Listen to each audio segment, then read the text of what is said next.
யாரெல்லாம் ஃபினான்ஷியலி இன்டிசிப்ளினாக இருக்காங்களோ இடி ரைடு போகுது. ரெண்டே ஆப்ஷன் தான், ஒன்று ஜாயின் பண்ணுறீங்களா இல்லை உங்களை அரெஸ்ட் பண்ணுவா. இப்படி பல பேர் சேர்ந்துருக்காங்க. இந்த நிலைமையோட தீவிரத்தன்மை முதலமைச்சர் மு.க. ஸ்டாலின் அவர்களுக்கு தெரியுமா? Merry Christmas and a Happy New Year. The Chennai Silks. Let the celebrations begin. Don't miss the Mermaid and Underwater Santa show at VGP Marine Kingdom. December 21 to Jan 1st, 5 shows daily. Book your tickets now. இப்போ இருக்கக்கூடிய அமைச்சர்கள்லாம் எப்படி இருந்தாங்கன்னு எனக்கு நல்லா தெரியும். செல்வாக்கு எப்படி வந்துச்சு, அவருடைய வசதி வாய்ப்பு எப்படி வந்துச்சு. ஒரு இடத்துல ஒரு அமைச்சர் இருக்கிறாரு, அந்த அமைச்சர் அதை வச்சு கிட்டத்தட்ட பெரிய இன்ஜினியரிங் காலேஜ் மெடிக்கல் காலேஜ் கட்டுறாரு. இடி ரைடு போகுது. ரெண்டே ஆப்ஷன் தான், ஒன்று ஜாயின் பண்றீங்களா இல்லை உங்களை அரெஸ்ட் பண்ணுவா. இப்படி பல பேர் சேர்ந்துருக்காங்க. போஸ்ட் 26 பாலிடிக்ஸ்ல ஒருவேளை ஆட்சி மாற்றம் ஏற்பட்டால் கண்டிப்பா சசிகலா மேடமுக்கு ஏற்பட்ட நிலைமைகள் வரும். உங்களுடைய பணம் அக்கௌண்ட்ல இருக்கிற பணம் உங்களுக்கு கிடையாது, அது கவர்மெண்ட் கண்ட்ரோல்ல இருக்கு. ஒரு நாள் போதும் உங்க அக்கௌண்ட்டை ஃப்ரீஸ் பண்றதுக்கு. இந்த நிலைமையோட தீவிரத்தன்மை முதலமைச்சர் மு.க. ஸ்டாலின் அவர்களுக்கு தெரியுமா? உங்க கூட இருக்கிறவங்க 10 பேர் 20 பேர் அவங்களுக்கு நீங்க பினாமியா சொத்து சேர்க்கிறது, இது எல்லாம் 1980களில் பண்ண முடியும். ஆனா இன்னைக்கு பண்ண முடியாது. ரொம்ப பக்காவா மானிட்டரிங் பண்றாங்க. நீங்க பிஜேபி கரப்ஷன் இல்லைன்னு சொல்ல, பிஜேபியோட கரப்ஷன்ஸ் எல்லாமே சென்ட்ரலைஸ்டு பார்ட்டியில சென்ட்ரலைஸ் பண்ணிட்டாங்க. டாட்டாவோடைய கம்பெனி பார்த்தீங்கன்னா எவ்ரி குவார்டர் ரிசல்ட் டிக்ளேர் பண்ணுவாங்க. அதே மாதிரி 33 டிபார்ட்மெண்ட் எவ்ரி குவார்டர்ஸ் டிக்ளேர் பண்ண சொல்லுங்க. ஒவ்வொரு அமைச்சரும் ஒவ்வொரு 3 மாசமும் டிக்ளேர் பண்ணணும் தரவுகளை. ஆனா எந்த தரவுகளும் வெளியே வர. டிரான்ஸ்பரன்சி இஸ் எ ஃபெயிலியர் இன் தமிழ்நாடு. நான் எப்படி கேட்குறேன், மொனோபோலிங் தி சினிமா இண்டஸ்ட்ரியை பற்றி உங்களுக்கு ஒரு பிரஜையா ஒரு கவலை இருக்குது. நீங்கள் அது ஒரு கன்சர்னை எக்ஸ்பிரஸ் பண்ணி இது மாதிரி எல்லா டிபார்ட்மெண்ட்லையும் இருக்கு. இது நீங்கள் சொல்கிறீங்கல்ல, ஏன் நீங்கள் எதுக்குறீங்க அப்படின்னா 2015 21 வரைக்கும் இப்போ இருக்கக்கூடிய அமைச்சர்கள்லாம் எப்படி இருந்தாங்கன்னு எனக்கு நல்லா தெரியும். அவங்களோட நான் பழகியிருக்கேன். அவங்களோட நிறைய கேம்பெயின் ப்ரோக்ராம் இருந்திருக்கும். ஆனால் எம்ஜிஆர் சொன்ன மாதிரி 72ல் ஒரு நீக்கின பிறகு அவர் சொல்லுவார், ஏன் நான் எதிர்த்தேன் அப்படின்னா, இப்போ இருந்த அமைச்சர்கள் செல்வாக்கு எப்படி வந்துச்சு, அவருடைய வசதி வாய்ப்பு எப்படி வந்துச்சு அப்படின்னா, ஆட்சி அதிகாரம் ஊழல் குற்றச்சாட்டுகள் எப்படி வந்துச்சுன்னு ஒரு பெரிய உரை கொடுத்துருப்பார். அந்த உரை தான் நான் திருப்பி ரிப்பீட் பண்ணுறேன். நான் வந்த ஒரு 3-4 வருஷத்துல ஒவ்வொருத்தருடைய குடும்பத்தினுடைய அதிகாரங்கள் அதுக்கான தொழில்கள் உருவாகிறது தான். நாளைக்கு இன்னைக்கு பிஜேபி, நான் திருப்பி பதிவு பண்ண, பிஜேபி வரக்கூடாதுன்னா நீங்க தன்னுடைய பொருளாதாரத்தில் ரொம்ப கிளீனா இருக்கணும். அவங்க எங்க நிக்கிறாங்க இன்னைக்கு? நீங்க இன்னைக்கு காங்கிரஸ்ல நிறைய சப்பார்டினேட்டர்ஸ் ஏன் பிஜேபி பக்கம் போனாங்க? இன்னைக்கு 400 எம்பியில் கிட்டத்தட்ட 150-160 எம்பிஸ் எங்க அவங்க அப்பாயின்மெண்ட் பண்ணாங்கன்னா எதிர்கட்சியில இருந்து கொண்டு போட்டாங்க. நீங்க சொல்ற மாதிரி RSS இருந்தோ இல்ல 30 வருஷமா வெல் ட்ரெயின்டோ கிடையாது. ஒரு இடத்துல ஒரு அமைச்சர் இருக்கிறாரு, அந்த அமைச்சர் அதை வச்சு கிட்டத்தட்ட பெரிய இன்ஜினியரிங் காலேஜ் மெடிக்கல் காலேஜ் கட்டுறாரு, பெரிய பொருளாதாரத்தை பலத்தை உருவாக்கிட்டாரு, ஜாதி ரீதியா செல்வாக்கா இருக்காரு. இடி ரைடு போகுது. ரெண்டே ஆப்ஷன் தான், ஒன்று ஜாயின் பண்றீங்களா இல்லை உங்களை அரெஸ்ட் பண்ணுவா. இப்படி பல பேர் சேர்ந்துருக்காங்க. அப்படி சேர்ந்ததோடைய எஃபெக்ட் நாளைக்கு தமிழ்நாட்டில் கண்டிப்பா வரும். இன்னைக்கு ரொம்ப அமைதியா இருக்குன்னு நினைக்கிறேன். இதுக்காக குரல் தான் நான் சொல்றேன். நான் அப்போ இப்போ எனக்கு எவ்வளோ ரைடு வந்திருக்கு, திமுக ஒர்க் பண்ணும்போது எனக்கு ரைடு வந்துட்டே இருக்கும். நான் ஆரம்பத்துல இருந்து ஃபினான்ஸ் ரீதியா ஏன்னா நீங்க சீரியஸான நீங்க ரொம்ப சீரியஸான ஒரு issue for the first time நீங்க சொல்லியிருக்கீங்கன்னு நான் நம்புறேன். Subject to correction.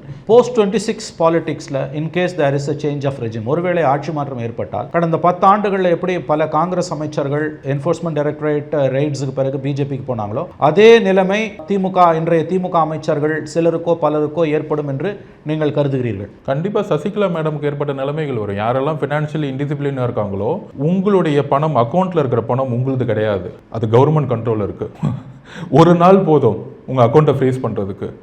நீ சசிகலா மேடத்தை ரைடு பண்ணி கிட்டத்தட்ட 6000 கோர்ஸ்க்கு மேலே அட்டாச் பண்ணாங்க. இன்னைக்கு வரைக்கும் அந்த அட்டாச்மெண்ட் எடுக்க முடியுமா? மக்கள் பணம் மக்கள்கிட்ட தான் வருங்கிற நம்பிக்கை எங்களுக்கு இருக்கு. அப்போ வாழ்க்கை ஃபுல்லாக அரசியல் பேசி, தத்துவங்கள் பேசி, திராவிட சிந்தனைகளை பேசி, அது பெரியார் அவர்களுக்கே துரோகம் செய்கிற மாதிரி, பெரியார்களுடைய கருத்து பேசுகிறவங்க எல்லாம் இன்னைக்கு ரோட்டில் இருக்கிறாங்க. பெரியார் அவர்கள் கருத்தை பேசி இன்னைக்கு போலியா மெடிக்கல் காலேஜ் இன்ஜினியரிங் காலேஜ் உருவாக்கக்கூடிய ஒரு தவறான பாலிசி உருவாக்குறது தான் தவறுன்னு நாங்கள் சொல்கிறோம் ஆக்சுவலாக. அப்போ என்ன ஆகும்னா, ஒரு நேரத்தில் ஈடியும் இன்னைக்கு டெக்னாலஜி உங்கள் கூட இருக்கிறவங்க 10 பேர் 20 பேர் அவங்களுக்கு நீங்க பினாமியா சொத்து சேர்க்கிறது, இது எல்லாம் 1980களில் பண்ண முடியும். ஆனா இன்னைக்கு பண்ண முடியாது. ரொம்ப பக்காவா மானிட்டரிங் பண்றாங்க. நீங்க பிஜேபி கரப்ஷன் இல்லைன்னு சொல்ல, பிஜேபியோட கரப்ஷன்ஸ் எல்லாமே சென்ட்ரலைஸ்டு பார்ட்டியில சென்ட்ரலைஸ் பண்ணிட்டாங்க. 6000 crores வாங்குறாங்களா, அது எல்லாமே உங்களுக்கு பார்ட்டிக்கு போயிடும். இண்டிவிஜுவலா ஏதாவது ஒரு மினிஸ்டர்ஸ் மெடிக்கல் காலேஜ் கட்டினாங்கன்னு இந்த 10 வருஷம் நீங்க பேப்பர் எடுத்து போட முடியுமா? எடுத்து போடவே முடியாது. அந்த அளவுக்கு அவங்களுடைய ஐடியாலஜிக்கல் உண்மையா இருந்து அந்த வாரை ரன் பண்றாங்க. நம்ம ஐடியாலஜிக்கலா வின் பண்ணணும் அப்படின்னா நம்மளுடைய இண்டிவிஜுவல் ஒரு நேர்மைத்தன்மையை நம்ம நிலைநாட்டணும். இல்லை, நிலைமை இவ்வளோ சீரியஸாக இருக்குன்னா பிகாஸ் நீங்கள் சொன்னீங்க, இன்னொரு வார்த்தை சொன்னீங்க, மேடம் சசிகலா இஷ்யூ சொன்னீங்க. நான் அந்த கேசஸை வந்து 94, 95, 96 கவர் பண்ண ஜேர்னலிஸ்ட்ன்ற முறையில் அதோட சீரியஸ்னஸ் எனக்கு தெரியும். இப்போ ஒரு வாரத்துக்கு முன்னால் மெட்ராஸ் ஹைகோர்ட்டு 96 திருமதி சசிகலா அவர்கள் மீது போட்ட அந்த என்ஃபோர்ஸ்மெண்ட் டைரக்டரேட் கேசஸை எக்ஸ்பர்டைட் பண்ண சொல்லி, ட்ரையல் எக்ஸ்பர்டைட் பண்ண சொல்லி கேட்குறாங்க. தலைக்கு மேலே தொங்குற கத்தி தான் அது. சசிகலான்ற பெயரை நீங்கள் உச்சரித்ததாலையும் கடந்த 10 ஆண்டுகளில் காங்கிரஸ் மினிஸ்டர்ஸ், எக்ஸ் மினிஸ்டர்ஸ் வந்து இடி ப்ரெஷரில் எப்படி அவங்க ஜம்ப் பண்ணாங்க பிஜேபிங்கிறத சொல்லும் பொழுது அதுதான் இங்கே நடப்பதற்கான வாய்ப்புகள் அதிகம்னு சொல்லும்பொழுது இந்த நிலைமையோட தீவிரத்தன்மை முதலமைச்சர் மு.க. ஸ்டாலின் அவர்களுக்கு தெரியுமா அல்லது தெரியாதா? இது குறித்து உங்களுடைய அசஸ்மெண்ட் என்ன? இல்ல, because it's a serious charge for the first time an alliance பார்ட்டில இருந்து வெளியில வந்த ஒருவர், a person with some knowledge and repute is leveling this charge. அப்ப இது ரொம்ப சீரியஸான ஒரு இஷ்யூ. உங்க கருத்தின்படி முதலமைச்சர் இது குறித்த புரிதலில் இருக்கிறாரா இல்லையா? அவர் வந்து ஒரு மீட்டிங்ல சொல்லியிருப்பார், டிஎம்கே மீட்டிங்ல அவர் வந்து எவ்வளோ விரக்தியா கட்சியில் இருக்கவங்க வந்து எவ்வளோ தவறு செய்கிறாங்க, 2 பக்கமும் மத்தால் அடிக்கிறாங்க.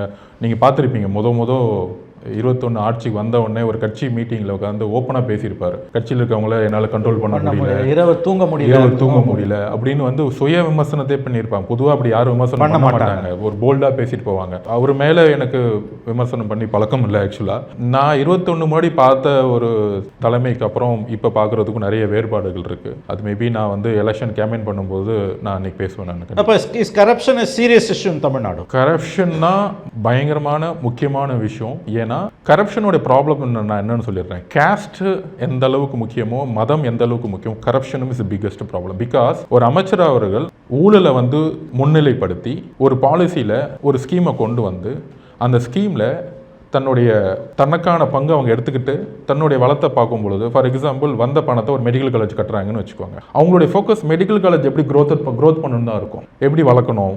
தன்னுடைய பெயருக்கு போல மனைவி பெயரையோ இல்லை தன்னுடைய மகன் பெயரையோ போட்டிருக்கலாம் ஆக்சுவலாக. ஆனால் அவங்களுடைய ஃபோக்கஸ் என்ன இருக்கும், மெடிக்கல் காலேஜ். அப்போ இன்னும் மெடிக்கல் இன்வெஸ்ட்மெண்ட்ஸ், கேபிட்டல் எப்படி கொண்டு வரலாம். அப்போ தன்னுடைய ஒவ்வொரு டிபார்ட்மெண்ட்டும் பார்த்தீங்கன்னா ஒவ்வொரு இண்டஸ்ட்ரி மாதிரி. இப்போ நீங்கள் டாடா டிபார்ட்மெண்ட் டாட்டாவுடைய கம்பெனி பார்த்தீங்கன்னா எவ்ரி குவார்ட்டர் வந்து ரிசல்ட் டிக்ளேர் பண்ணுவாங்க. அதே மாதிரி 33 டிபார்ட்மெண்ட் எவ்ரி குவார்ட்டர்ஸ் வந்து டிக்ளேர் பண்ண சொல்லுங்க, டேட்டாவை ரிலீஸ் பண்ண சொல்லுங்க. இத்தனை கோடி செலவாச்சு, இத்தனை ஸ்கீம்ஸ் வந்திருக்கு. ஒவ்வொரு அமைச்சரும் ஒவ்வொரு 3 மாதமும் டிக்ளேர் பண்ணணும் தரவுகளை. ஆனால் எந்த தரவுகளும் வெளியே வர. Transparency is a failure in Tamil Nadu. எந்த டிரான்ஸ்பரன்சியுமே இருக்காது. என்ன ஸ்கீம்ஸ் கொண்டு வராங்க, என்ன விதமான ஸ்கீம்ஸை வந்து இம்ப்ளிமெண்ட் பண்ணி அந்த தரவுகள் அடிப்படையில் மக்கள்கிட்ட கொண்டு போய் நீங்கள் வந்து ஆர்டிஐ போட்டு வெயிட் பண்ணி தான் போகணும். ஸோ எப்படி வந்து ஒரு டாடா நிறுவனம் வந்து ஒவ்வொரு 3 மாதமும் தன்னுடைய இதுதான் கம்பெனி, இதுதான் லாபம், இதுதான் பப்ளிக்கிட்ட இருந்து பணம் வாங்கியிருக்கோம் இப்படிங்கிறத ஒவ்வொரு டிபார்ட்மெண்ட் மினிஸ்டரும் டிரான்ஸ்பரன்சியாக டிக்ளேர் பண்ணணும். இவ்வளோ 30,000 கோடி ரூபா நாங்கள் வந்து பட்ஜெட் அலாட் பண்ணியிருக்கோம், இந்த மாதம் எஜுகேஷன் டிபார்ட்மெண்ட்டுக்கு இந்த 3 மாதத்தில் 8,000 கோடி செலவு பண்ணியிருக்கிறோம், பணம் வந்திருக்கு, பணம் போயிருக்கு, எதுக்கெல்லாம் செலவு பண்ணியிருக்கிறோம், எத்தனை ஸ்டூடெண்ட் பெனிஃபிட் ஆயிருக்காங்க. இது எல்லாமே எந்த விதமான டேட்டாவும் வெளிப்படைத்தன்மையை வந்து இன்னும் உருவாக்காமல் இருக்கிறோம். தமிழ்நாடு முன்னேறிச்சுக்கான டிரான்ஸ்பரன்சி, அதாவது ஊழல்கள் எல்லா இடத்துலையும் இருக்கும், இல்லாமல் இல்லை. இப்போ அமெரிக்காவில் இருக்க ஊழல் என்னன்னா வளர்ச்சி ஊழல் இருக்கும், இங்கே கடன் ஊழல். இதுதான் பெரிய தப்பு. இன்றைக்கு வந்தவர்கள் துணை முதலமைச்சராக இருக்கும் பொழுது, நேற்று கட்சியார் முதலமைச்சர் இருக்கும்போது ஏன் வந்து ஏன் என்னுடைய தலைவர் வந்து முதலமைச்சர் ஆகக்கூடாது? ஏன் மன்னர் பரம்பரை அப்படின்னு சொன்னா, பணம்ங்கிற ஒரு சக்தி இல்லாமல் வந்து இனிமேல் எலெக்ஷன் யாரும் நிற்க முடியாது. ரெண்டாவது, உங்களை எதிர்த்து ஒரு கொஸ்டின் கேட்கவே முடியாது. மன்னர் பரம்பரையோட மனநிலை இல்லை. அவங்க அதுக்கு என்ன சொல்றாங்க, மன்னர் பரம்பரைன்னா எலெக்ஷன் நின்று தானே ஜெயிக்கிறோம்.